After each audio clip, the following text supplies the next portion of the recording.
আমি এখন একটি পুকুর পাড়ে দাঁড়িয়ে আছি এবং এই পুকুরের পানির উপরের স্তরটি যদি দেখাই তাহলে দেখা যাচ্ছে যে পানির স্তরটি কিন্তু অনেকটাই লাল বর্ণের হয়ে গেছে এবং এই লাল বর্ণের হয়ে যাওয়ার পেছনে যেই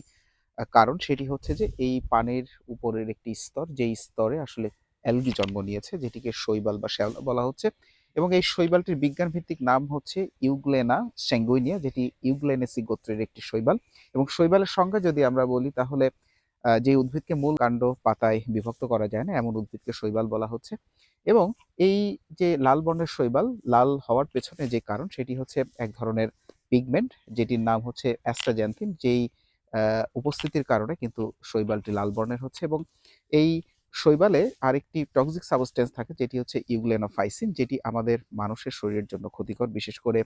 স্কিনে প্রদাহ এবং চুলকানি সৃষ্টি করতে পারে পাশাপাশি মাছ চাষের জন্য বা মাছের জন্য কিন্তু এটি অত্যন্ত ক্ষতিকর